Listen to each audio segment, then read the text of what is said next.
Basically, I was diagnosed at 16 with epilepsy, and I was given sodium valproate by my consultant, which is kind of upsets me a little bit because he was one of the top neurologists in the country and should have been very aware of what the side effects are. He didn't tell me anything. I had no information regarding the side effects. I fell pregnant when I was 18, and when I saw him again, he said there was slight risk of cleft palate, possibly spina bifida, but as my scan showed no abnormalities, I was fine, so that was great. So I thought. When I was pregnant, I thought that everything was fine. I was quite lucky because I wasn't being kicked and punched in the stomach by my baby because she was very still. There wasn't a lot of movement. Again, I wasn't that lucky, was I? So she then, when she was born, she was limp, hardly moved at all, couldn't feed her. There were a lot of problems with it. I raised it with the paediatrician at the time when I was in the hospital, who dismissed my concerns and said there was nothing to worry about. It was quite normal, but it obviously wasn't, but anyway. I went on from there with Nicola. She lost weight until I started to actually feed her in a manner of pouring the milk into her mouth and waiting for her to swallow it, which she had trouble doing. Fortunately, I got quite good at it, so she got bigger and healthier and she was all good. When she was about 6 months, we saw the first paediatrician who diagnosed her with developmental delay. There was nothing else. I asked questions, nothing came back to me. I never saw the neurologist again because I didn't think I needed to. I was controlled to a degree. When she was about 2, 3, I should say, I unfortunately fell pregnant. Despite having a coil fitted, I was taking precautions. It wasn't like I was, running around the world. And I had to terminate on the grounds that my relationship was breaking down because he couldn't cope with a child with special needs, and I had to give myself to my daughter. Sorry if I get upset about that because I'm a raised Catholic, Irish, so termination was, the worst thing in the world. My father couldn't look me in the eye. It was bad, but I had to do it for my daughter. So that was a decision that was taken out of my hands. As she got older, she went to a special centre called the Winnicott Centre, which was brilliant, which was like the places that you were talking about where they get assessed every 6 months, and they were really good. And she went for a year, 2 days a week to class under their care. She made some progress, but the gap between her mental age and her physical ability at her physical age just kept widening, and there was no reason for it given to me, had no explanation. Went on. When she was 5, she went to special needs school. I had to fight for her to get into that school because the educational psychologist dismissed the assessment that was given by her colleague and omitted things from the final report. I had to appeal it. This is the sort of thing that parents go through on a daily basis. I'm still hearing it through my work, not necessarily through the support group.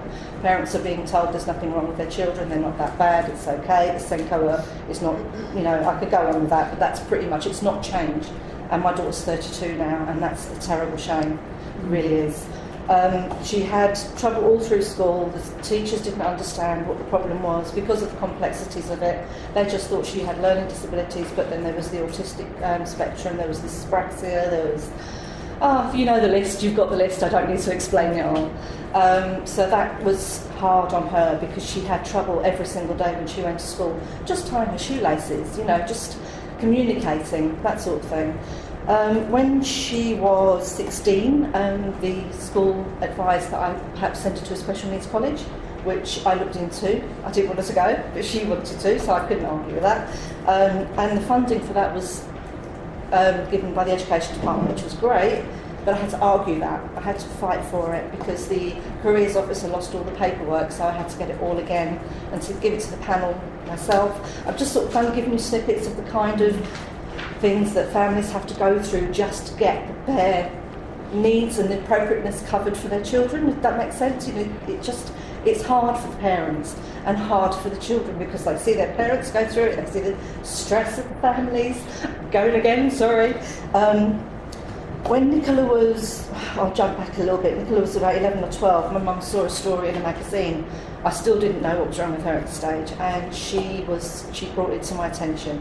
And it was Janet Williams, who you all know, who I shall be forever grateful for because she struggled, she fought the same as everybody else, but she was the one who brought it to my attention.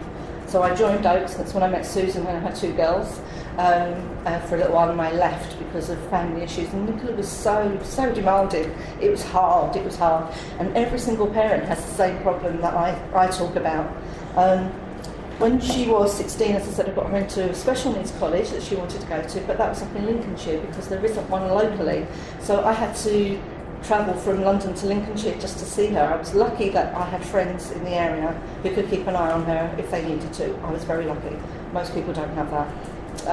She was there for 3 years, and when she left, I had to find her a home. I spent ages and ages, not just my husband and I should say, just give him some credit after all. I met him when she was 13, so he's not her father, because I split from him because he couldn't handle it. So we found a home for her when she was 16. We went to about 30 different places to view them, to assess them. Thank goodness for the CQC website, it helps a lot, gives you information that you wouldn't necessarily know.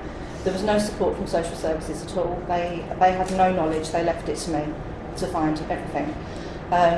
Thankfully they have funded her placement, which is great. However, 5-6 years ago I had to go looking for another place because the capacity of the home was, well, how can I put it? They sold the company sold the home and changed. We had people coming in who were more severe. Nicola was left to her own devices. She couldn't do things. She wasn't taken out. It got very bad. There was financial issues, which I will give you if you want of that. I won't go into it now. Then she got moved to this new home, which again, over 30 homes we visited around the area. We found somewhere. And she's living there now, and it's going relatively well, but I'm having to fight social services for funding because they keep cutting it. And they cut it constantly. She's been there a good few years now, 6 years, and she actually gets less funding now than when she started. And yet her disability has got worse because she's now got epilepsy. So I'm kind of confused as to how they've said that. Now, I can't do anything about that. I've tried, but it has to come from the care home. They have to put that forward, and they're not. They will do, because I will keep annoying them until they do, but they're very slow with everything. And so my daughter's not getting the full appropriate care that she should be getting. She's safe, don't get me wrong. I wouldn't leave her there if she wasn't. I would be on them, but she is safe. And I'd just like to say one more thing very quickly. I'd like to tell you about Nicola. To sum her up, she is a vulnerable, chatty, friendly, distant, unpredictable, caring, angry, loving, aggressive, unreasonable, challenging, helpful, stubborn, funny, frustrating, very complex young lady. And that's just before breakfast. And that's what I have to say. Thank you so much. Thank you very much.